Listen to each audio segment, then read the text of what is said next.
Thank you so much for staying tuned to this channel. If you just joined us, this is International Forum. We're taking a look at BRICS Summit. Yes, the global implication of this meeting. Don't forget that Putin, the president of Russia, will be there in South Africa live. And that has been raising so much dust. Before we delve into the presence of this great man in that summit amongst 5 countries, we'll take a look at also countries that are interested in joining BRICS. And if these countries are eventually, registered or accepted to be part of BRICS, what do you think will affect you? Or what do you think will be the effect, rather, of this BRIC economy on the strength of the dollars, the economic power of the U.S.?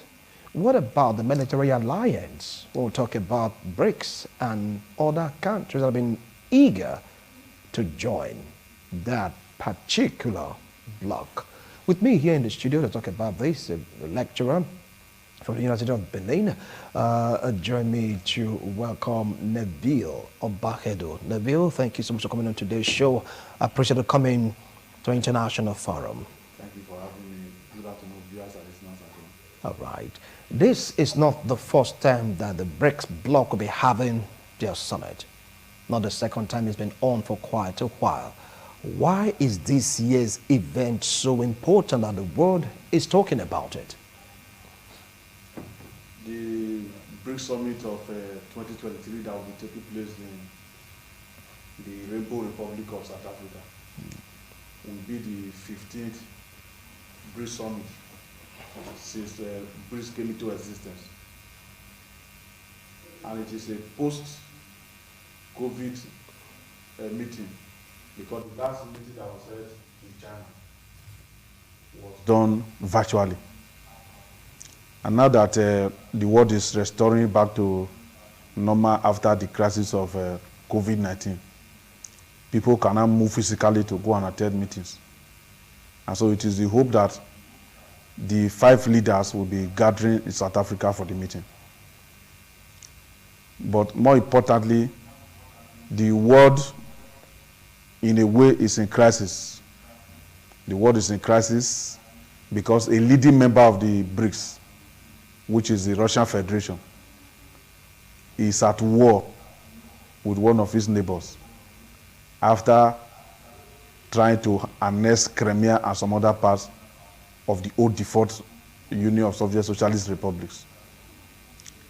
Yes, that has affected and is still affecting the politics and the economics of the entire world, including the economics of the BRICS countries. That is on one part. On another part, because the BRICS, as it is coming to South Africa, is also having as its theme BRICS and Africa, their partnership and all the economic development, freedom, justice, and all the rest of them put together in it. As we speak, there is war in North Sudan. And that civil war is affecting North Sudanese relationship with neighboring countries and countries that their citizens are trapped in that place.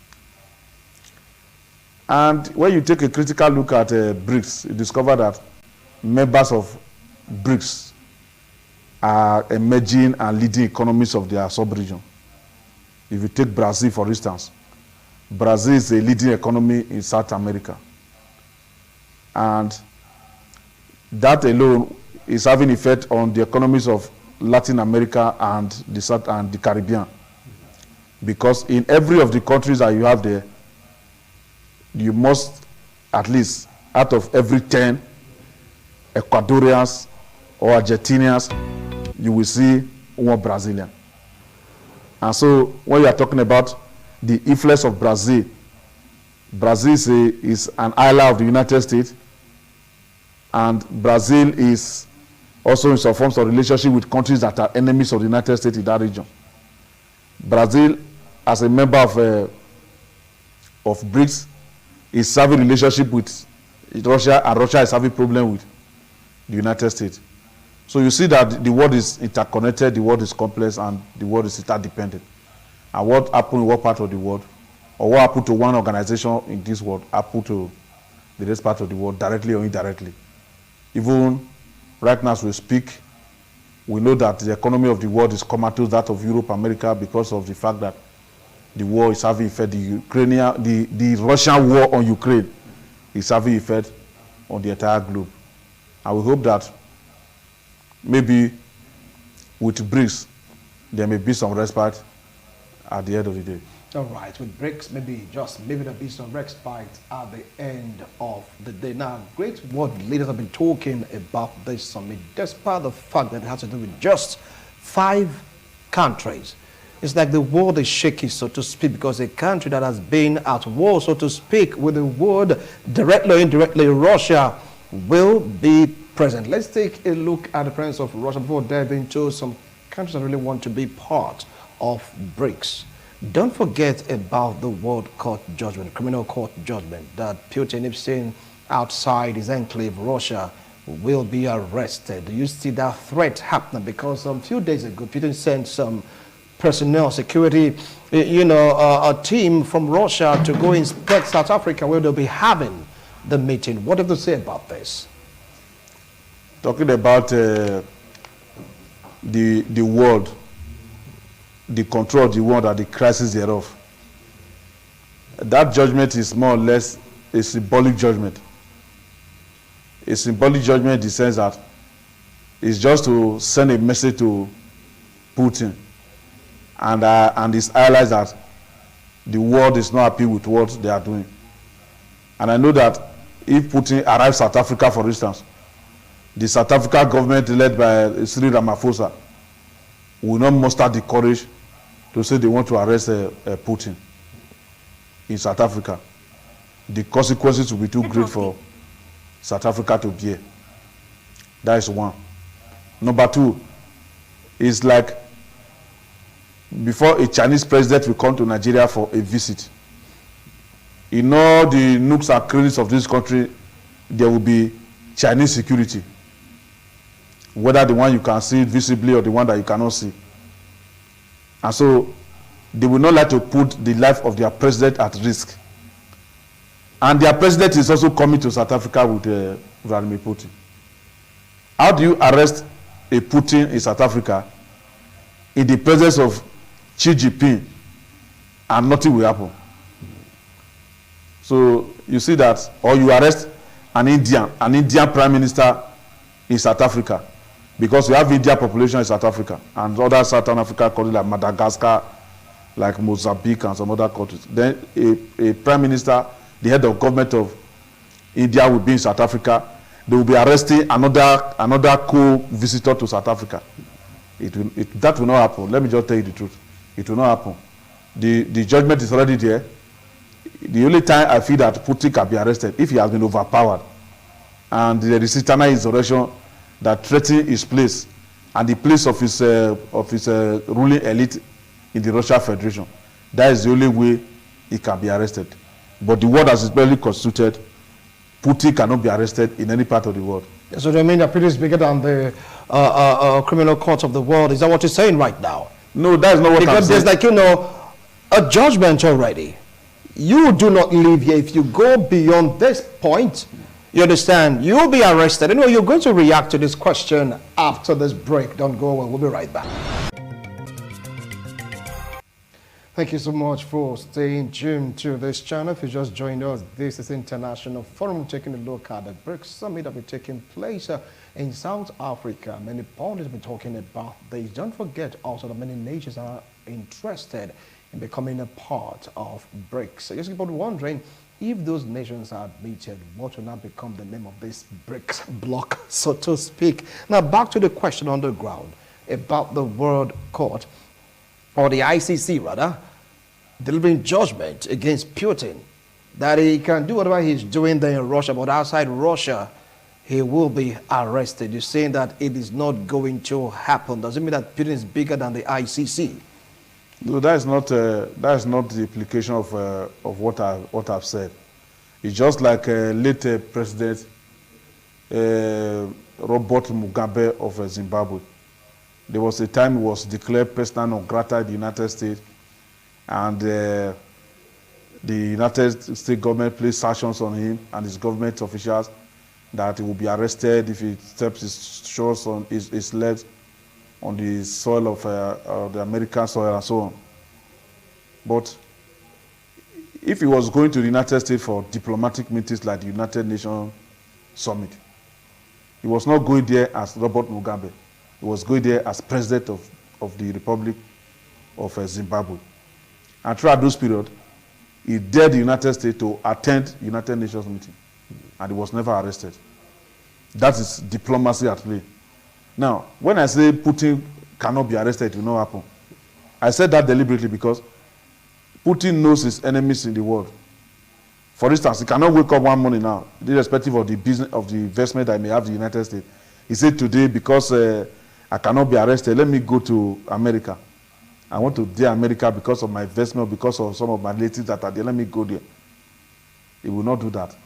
He cannot say I'm going to Britain now because the International Criminal Court has declared me wanted. I will be arrested if I leave my country.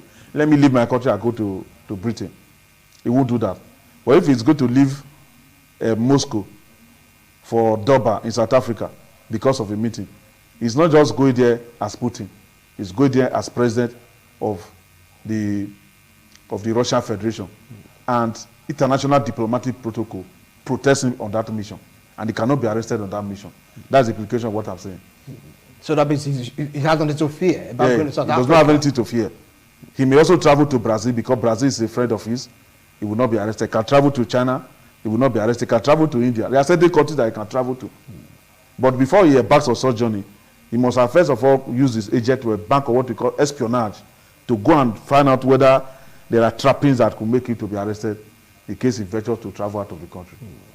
All right, now let's take a look at some other countries that are interested in being parts of the BRICS bloc. You're going to see some Arab countries saying that they want to be part of it. At some point, you're saying that this is a threat to the United States of America in terms of economy. How true is this?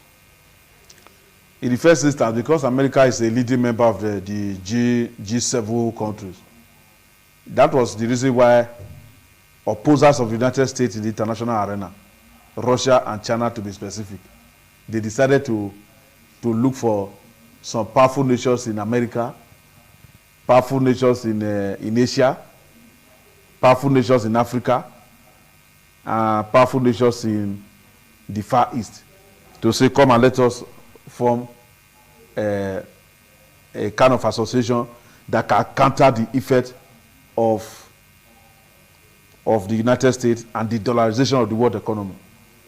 Now, you discover that the issue of BRICS and the impact it's now having on the world became more prominent after Russia was expelled from G7 because of the crisis of Crimea annexation, the role of Russia in Syria, the Syria civil war, and some other activities of Russia that tend to undermine the peace of the world.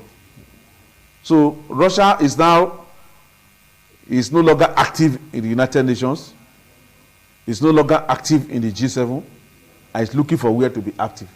And the only place that it can be active now, outside of the theater of war in Ukraine, is BRICS. It is through BRICS that the Russian Federation can now still make its economic and political impact. So that is just that for Putin. And when you look at another arch enemy of the United States in BRICS, we talk about China. You know that when the Chinese president Xi Jinping became president, it was almost the same time this man became president of the United States, Donald Trump. And as Donald Trump was talking about nationalism, American nationalism, that was how Xi Jinping, or that is how Xi Jinping has been championing Chinese nationalism. In that case, all countries that were part of old Chinese empire that are weak to assert themselves in the international arena, China is trying to say I can annex them back to become part of the mainland China. One of such countries is Taiwan. And you can see that China is didactic and systematically supportive of Russian mission in Ukraine because it sees that as a testing ground for launching its own missiles into Taiwan. And China that is talking about world peace, economic prosperity of the world and justice. China has been having issues with some countries like the Philippines and some other neighboring countries, even having cases with issues with India that is also a member of the BRICS. Whether in the past or in the present, you still see that there are certain skirmishes between India and China around the Chinese-India border. And India has also accused China of supporting some rebellions in northern India. You see, as I said earlier, that the world is complex, but the world is interdependent. You see, they have some point of agreement, some points of disagreement.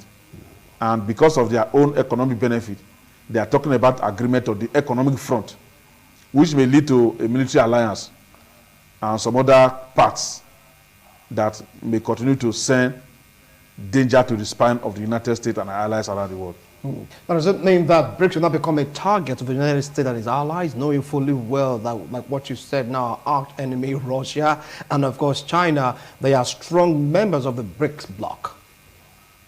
Yes, as members of the BRICS bloc, they are trying to undermine the interests of the United States in global politics, in global economy, in trade and investment, and so on and so forth. So they have on their agenda the weakening capability of the American dollar that is excessively driving the economy of the world.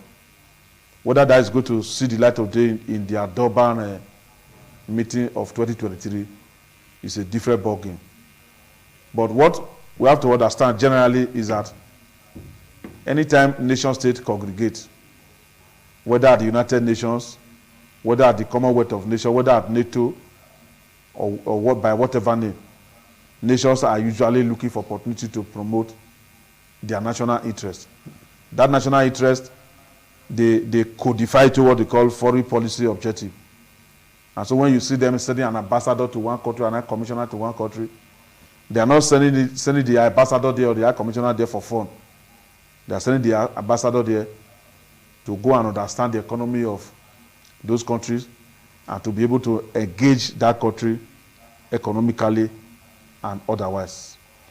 So this is exactly what Chinese are doing through BRICS. This is what the Indians will be doing through BRICS. This is what Brazil will be doing through BRICS. And this is what China and South Africa will be doing through BRICS, because they're actually looking for partners around the world that can help them to promote their national interest. And national interest is a word, it's a corpus for all other interests, including economic interest, political interest, educational interest, cultural interest, technological interest, and all forms of interest that are available to mankind. Now, still talking about interest, the world dollarization just keep popping up.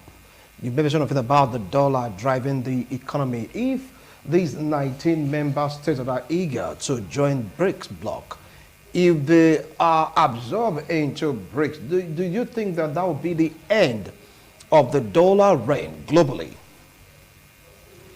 We cannot say that. Because they're talking about fronting their own currency right now, floating it. We cannot say that is going to be the end of the American influence on the world economy through weakening of the capacity of the dollar. Because I know that America is not a country that goes to sleep when our interest is being threatened. And more often than not, America thinks far ahead of other countries. So as we are talking here right now, America is already aware of the threat to our influence on the economic front around the world. And I believe that policymakers are in the drawing board now try to see how they can also use their own influence to counter it. So that some of those countries that are members of BRICS who are also having relationship with America in one way or the other, they do not play to the American gallery because the consequences may be too great for them if America want to weaken their economy. It's just by just a press of button. Are So you threatening these countries right now on behalf of America? No, It sounds like a threat. I'm not threatening them. I'm just trying to make them to understand that they should understand the dynamics of the world before they venture into any agreement that will endanger them. Because countries like China, they may have the wherewithal to defend their position at any point in time. Countries like India, they may also have wherewithal to defend their, because America vice president is of India, South African descent, and though that has an influence on the economy. But other countries who may not also be so lucky should be very careful in trying to rise up against America, hiding under the shield of China and the Russian Federation. So which of these countries are you really talking about? Because you talked about the advantage of China, of India, even Russia. Are you talking about South Africa or Brazil? Is that the countries you're talking about? Or we have we have just 5 of them? If we minus China, for instance, we minus Russia, the Russian Federation, and then we minus India. Even the India that we are minusing, India knows that there's a limit to which they can engage the United States. They know the implication. And I know that they are far more intelligent than China and Russia in terms of what they need for their population, because the population of India is about 1.3 billion, while that of China is about 1.6 billion. And so right now, India cannot export our population the way China is exporting our population by a treaty agreement with different countries. It will send some Chinese to that place, send teachers from China to that place to go and establish primary school, secondary school. Where those people want to now enter university or higher institution, they now leave that country and return to China to go and acquire Chinese education before they now return back. You will see now that India may not have that capability, even though they have India primary school, secondary school here. Then when their people also getting to tertiary institution, they go back to India to go and study in India before they now go back to any other part of the world they want to settle in. Every country needs to weigh their strengths and their weaknesses in the balances of international relations or international policies before they launch into the deep. Otherwise, they will have cause to regret their actions. All right, now, what if now there is this fracas you're talking about? Do you think that Russia and China may come to their aid after they're members of BRICS? Russia and China. Coming to the aid of these other countries that may want to do business in the way it ought to be done, even if it's going to affect the interests of the world police, the USA. In the first instance, like China would like to do everything for you, but they will not teach you how to do it. You cannot steal their technology. Anything they want to do for you, they like to bring their people. If they want to build railway for you, they bring Chinese. Even though the people in your country may have that knowledge, a part of the agreement they are going to sign with you will be an agreement that will give opportunity to Chinese to champion the construction of the rail track and everything. In that case, in that very particular sector, the Chinese will be first citizen, your will be second citizen. Now, that is that about maybe manufacturing and other construction. If China want to enter into trade agreement with you, and it's going to be 30-year trade agreement, 10-year trade agreement, part of the agreement will be that if you cannot pay the monetary equivalent of this is what you are going to give to China. So at the end of the day, you see that several countries that are entering into loan agreement with China and the rest of them, they actually mortgage their future with China. And so that is somehow different from the way America used to do their business with countries. Then we now see that China is trying to make the economies of the countries that are into agreement with her to be subservient. That is the economic interest of China, which I said Xi Jinping was promoting as he became president, Chinese nationalism. That is to say that apart from the fact that all other people were part of China before want to return back to China, whether Hong Kong, whether Taiwan, and whether the other countries around that area. The nationality of China under Xi Jinping is that anywhere you go to, in the name of China, you are going to promote the interests of China first. If you are going to enter into agreement with any country, the interests of China should be number one. The interests of the country should be secondary. This is the kind of arrangement that is going on, and Russia is not able to do that because the Russia of today is not the defunct Union of Soviet Socialist Republic of the USSR, past. yeah. Yes. And so other countries are not also able to do the same thing. So, and you know that Chinese, when they are your country, any resources that they are getting, they repatriate it back to their country for development of their country, like other European countries too. But I'm not sure India will be able to do the same thing. I'm not sure South Africa is able to do the same thing with their little investment here and there. And I don't also know whether Brazil will be able to do the same thing. So this is a crisis that even BRICS members, they know their capability, they know their level of operation in the international political economy. And I believe that even though they are saying up BRICS, as after the summit, they should go back to their drawing board to go and check whether they have the capability of living up to the details of the BRICS that they are campaigning about. All right, because that last phrase, up BRICS, because from what they said, they have the vision of ensuring that these 5 members are stronger economically. Some are saying this is just an economic table. Some are saying if they allow other countries that want to be part of this bloc, so to speak, to get involved with BRICS, it may just metamorphosize into 1, economic front, and 2, military front like NATO. How true is this? When you talk about BRICS metamorphosing into a military bloc, I don't see that happening. I don't see that happening because countries that want to join BRICS, countries like Saudi Arabia, they already have a military pact with the United States. What happens to that military pact while they are entering into another military pact with BRICS? Egypt is having a military pact with the United States. Egypt wants to join the BRICS. What happened to that military pact? Iran wants to join BRICS. And Iran... You mentioned Iran, you smile. Because I know what is happening in Iran, what is going to happen in Iran, and what is likely going to happen if Iran becomes a member. Yeah. And you see, that leads me to the issue of a crisis around the world that we are seeing. If you understand international policy, you discover that when a powerful country sees that a country is now going to be used as a military base or to counter its influence in a particular region, the powerful country, through the devil's advocate or through what we call the military industrial complex, can create a crisis in that country. We create a domestic crisis in that country to the extent that the country will not have a national cohesion. To be talking, for instance, about a country that want to join BRICS now. Maybe Iran want to join BRICS now. And then the United States knows that if Iran is a member of BRICS, it's going to now be affecting the influence of the United States in that in the Persian Gulf, including being a threat to Israel. Okay, what America is likely going to do is to just look for a part of the population and ignite the population to cause crisis in Iran.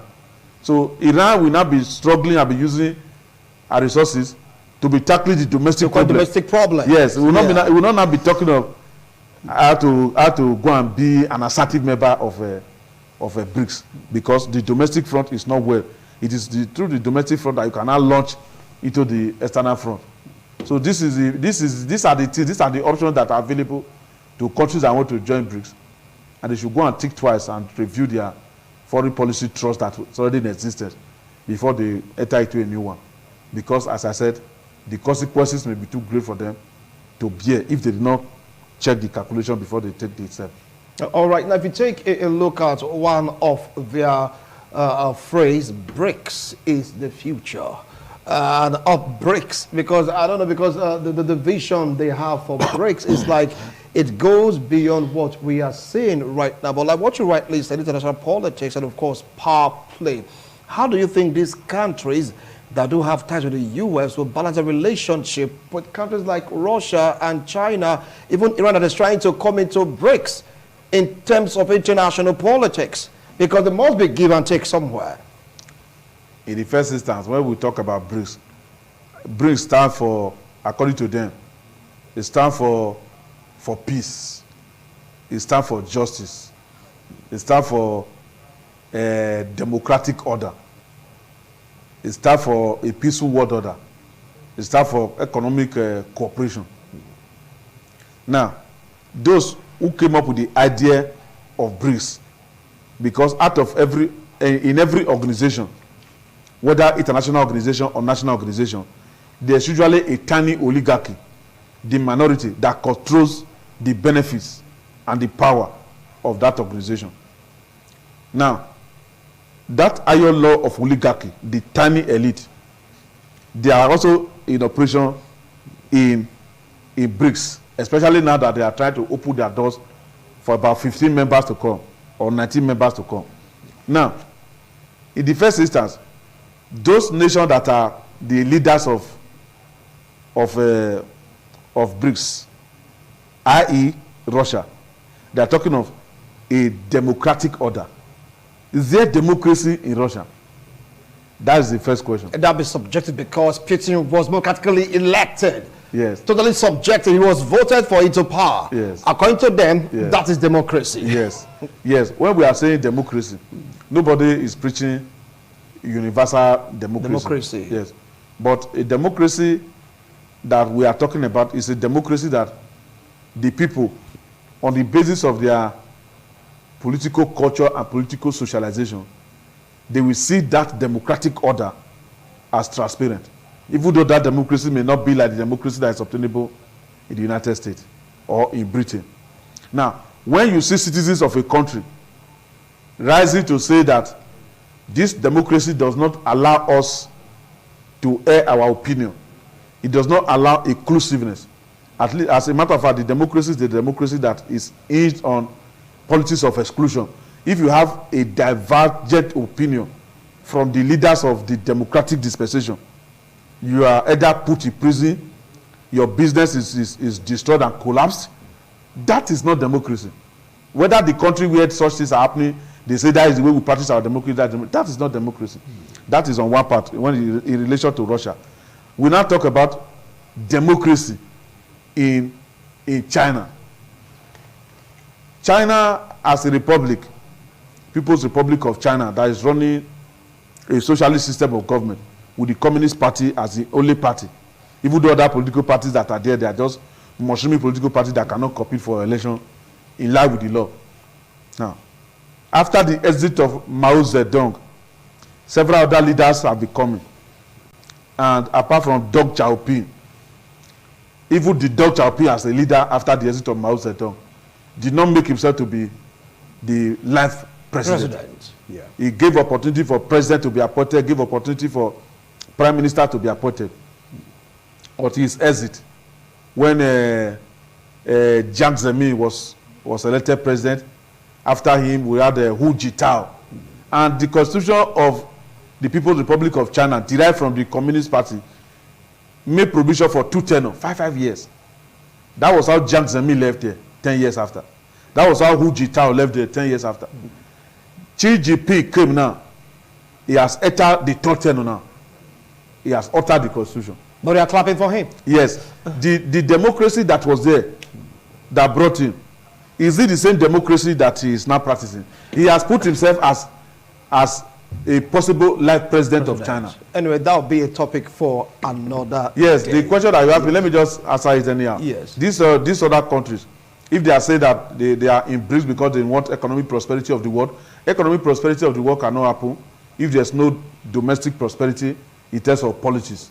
You have to first of all go and do your own work and ensure that the people of your country, they are given sense of belonging.